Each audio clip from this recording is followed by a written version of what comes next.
Olá pessoal, hoje eu tô aqui para fazer um vídeo sobre epistemologia, tá?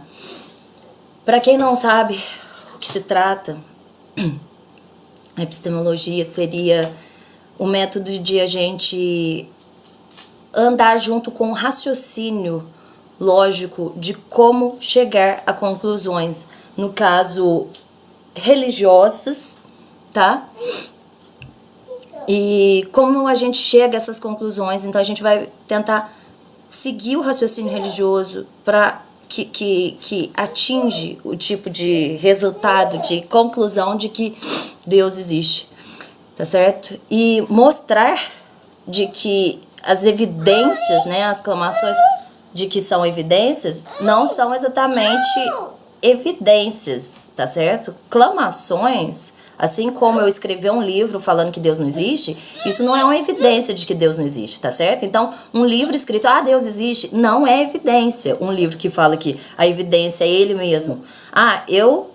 Seria eu de escrever que eu sou evidência e o meu livro é evidência de que Deus não existe, tá certo? E a minha experiência de que Deus não existe é a evidência, e a evidência de um é a existência do outro. Então, eu existir é a evidência de que Deus não existe. Eu escrever o livro é a prova de que Deus não existe. E quando as pessoas vierem perguntar, mas o que justifica isso? Ou o que suporta a sua aclamação? Eu vou falar, é o livro. O livro está aí para provar para vocês que Deus realmente não existe. Assim como eu, tá certo? Então, eu fiz o livro porque Deus não existe. E eu existir é a prova de que Deus não existe. E o livro tá aí para ficar como prova para todo mundo de que Deus não existe, tá certo? Então seria isso. Então não funciona a questão do argumento de que a Bíblia é a prova de que Deus existiu, porque livro, tá certo? Que a gente sabe que foi escrito por homens, e inclusive que a gente sabe que foi escrito 80 anos aproximadamente depois da existência de Deus, porque os próprios apóstolos não escreviam, né? Eles não eram alfabetizados. Então seria uma história contada por 80 anos, e aí alguém resolveu escrever, e aí 3 livros um pouco mais originais, e o restante é tudo recontagem da história, que poderia ser só, eu li, achei legal, vou recontar de outra forma. Mas a gente vai a gente vai fazer estudo bíblico, a gente vai passar por todos os argumentos a favor e contra, e vamos fazer um estudo da Bíblia em relação a raciocínio. Nós vamos usar a nossa capacidade de pensar para ver se esse livro realmente tem fundamento as histórias que são contadas lá, tá certo? Incluindo aquelas histórias que não deveria ter ninguém no momento para contar, mas foi contada por alguém que presenciou numa onipresença, né? Mas assim, vamos bater as incoerências. Todas vão ter tempo para todas as incoerências, tá? Enfim, o que eu queria fazer aqui era abrir essa sessão, que vou botar, é uma nova ala do canal, que vai ser epistemologia e discussões religiosas, tá certo? Usando epistemologia. E de crenças, outras crenças também, pessoal que acredita em fada, duende, Papai Noel, Coelhinho da Páscoa, Pé Grande, tá certo? Sereia, gnomo, sei lá, qualquer coisa. Manda aí, vamos debater, tá certo? Então, sobre as superstições, sobre essa questão do conhecimento e da crença, que eu acho que era um dos primeiros conceitos que eu queria abordar, tá? O que é importante saber? O que é aquela questão do ateísmo e agnosticismo, ou teísmo e gnosticismo, tá? Então vamos falar primeiro sobre gnosticismo. O termo gnosticismo vem da palavra gnose, do grego, que significa conhecimento, entendimento, tá certo? Então, conhecer, gente, não significa ter ouvido falar de Deus. Não é assim, todo mundo sabe que Deus existe. Por quê? Porque todo mundo já ouviu falar. Isso não é conhecer que Deus existe. Você saber que Deus existe seria você estar diante de Deus, você teve um encontro com Deus, Ele fez um milagre ali pra você. E isso é você conhecer Deus. Isso ninguém sabe. Ninguém sabe se Ele existe ou não existe. Então, por isso que eu gosto de usar o termo de que todos nós somos, na verdade, agnósticos. Porque mesmo aquele que crê e fala que conhece Deus, ele já ouviu falar de história, ele não necessariamente conhece Deus dessa forma de poder trazer uma evidência da existência de Deus, tá certo? Que é o que seria a gnose. Então, e depois eu vou dar um exemplo para poder explicar melhor se vocês não estiverem entendendo, tá? Vou passar para o segundo tema, que é o teísmo. Então, o gnosticismo e o teísmo, um versus o outro. O que é o teísmo? O teísmo é a crença, tá certo? De um ser imaginário. Então, tem os teístas, que são todos os crentes de todas as religiões que existem. Existem os ateus. Os teístas, que são os crentes, eles estão de acordo com a crença dele, usando os mesmos argumentos, todos eles. De que o livro deles é o verdadeiro, de que o Deus deles é verdadeiro, de que eles conhecem Deus e que eles vão te mostrar a verdade. Porém, como eu disse antes, ninguém realmente sabe a verdade, né? Até porque eles não se debatem entre eles para falar qual que é o Deus verdadeiro, tá certo? Então ninguém realmente sabe a verdade. Então todos agnósticos, mas estes teístas, né, crentes de várias religiões, querem dizer que o Deus deles e a crença deles é a mais verdadeira do que a do outro.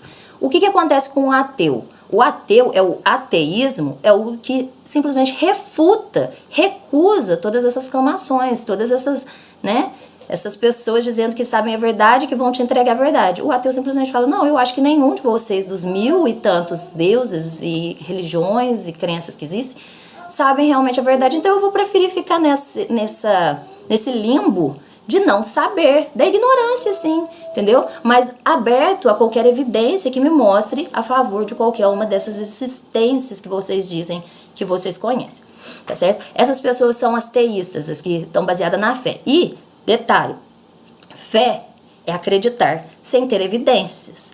Então, gente, não adianta falar eu tenho evidência de Deus e você tem fé que é realmente baseada na falta de evidência, né? Por isso, né, eu já estudei bastante, passei por várias crenças, já li muito de várias religiões e acabei, como diz, vendo que todas elas têm o mesmo método, mas nenhuma delas sabe realmente a verdade, mas elas vendem essa propaganda de que todas elas sabem a verdade. Então você pode fazer a brincadeira do pick and choosing, que é o quê? Você pode ir, como você vai numa árvore, e escolher qual que é a fruta que você acha mais bonita. Isso é o pick and choosing. Tá? Escolhendo na hora de colher. Você pode fazer isso com religiões, porque existem 1000 e tantas no mundo. O ateu fala, não, sabe, essas religiões todas usam o mesmo argumento, falam a mesma baboseira, e eu prefiro viver a realidade sem acreditar em nada, imaginar o sobrenatural, tá certo? Então, o ateu não é que ele tá falando que Deus não existe, ele só não tá acreditando em todas essas seitas, religiões e crenças que estão falando que sabem a verdade. Ele simplesmente adota a posição neutra de se manter ignorante sobre esse assunto e se deixar aberto à evidência no dia que vier. Que seja ela após a morte. Mas aí veremos após a morte, né? A gente não vai trocar a vida, a existência, por uma ilusão, por promessas e por causa do outro ter dito pra você que era assim, assim, assado, tá certo? Agora, a experiência pessoal. Experiência pessoal, gente, pode ser 1 milhão de coisas, tá certo? A gente vai debater cada uma delas à medida que o pessoal for trazendo. Mas pode ser alucinação, pode ser neurose, pode ser psicose, pode ser qualquer um desses deuses, ou não ser nada disso, mas você está relacionando as coisas sobrenaturais, tá certo? Então, depois a gente fala disso. Voltando ao assunto da crença, gnose e teísmo. Quero dar aquele exemplozinho pequeno antes de ir embora, para deixar bem fechado esse pensamento, esse entendimento do teísmo e gnosticismo. Um exemplo seria bem assim. Eu chego para vocês e falo, galera, eu sei fazer o duplo twist carpado da Daiane dos Santos. E você, meu amigo, chegar e falar, nossa, que top, que máximo, e sair para todo mundo contando que a Fanny faz o duplo twist carpado, que nem a Daiane dos Santos, tá certo? O que vai acontecer? Alguém vai chegar pra você e vai falar assim, sério? Mas você viu ela fazendo? Aí você vai falar assim, esqueci de perguntar, esqueci de pedir, mas eu acreditei nela. Então o que você tá fazendo é que você não conhece, você realmente não sabe, você nem realmente sabe, tá certo? Você não tem a gnose, o conhecimento daquilo.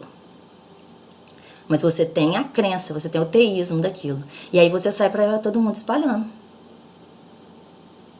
certo? Porém, você poderia chegar pra mim e falar assim, ó, Fanny, eu só vou falar pra todo mundo e sair contando essa coisa maravilhosa se você me mostrar uma evidência. E eu poderia fazer. E aí você, sim. Aí você tem o teísmo, você acreditou em mim, e aí você conheceu, você me viu fazendo, e aí você vai lá e fala, e repassa. Eu não faço, aliás, só pra deixar vocês saberem, senão depois alguém vai falar que eu ainda tô contando mentira na internet. Eu não faço, é só um exemplo fictício, tá? Então a pessoa chegou lá, o segundo exemplo seria de que a pessoa não é que duvidou de mim, mas me pediu uma evidência de que eu realmente faço. E eu peguei e fiz o duplo twist carpado. Então essa pessoa, como eu disse, tem o conhecimento agora, não só a crença, e tem o conhecimento. Essa pessoa vai sair para todo mundo falando? Poderia. Mas aí vem a terceira pessoa, novamente. Ah, então você viu? Vi sim. Ah, mas e cadê a evidência para me mostrar? E eu esqueci de fazer o vídeo ou tirar foto. Tá certo? Por quê? Porque a evidência para você não é suficiente como evidência para o outro. A sua experiência pessoal não é uma evidência para outra pessoa. Então era isso que eu queria fechar e que... Gente, evidência seria a foto ou o vídeo da Fanny fazendo o duplo twist carpado. E não o cara que até viu, experimentou, como diz, né? Assistiu-me fazendo, dizer, isso não é evidência. Então era isso que eu queria fechar, esse pensamento sobre teísmo, gnosticismo e evidência, tá ok?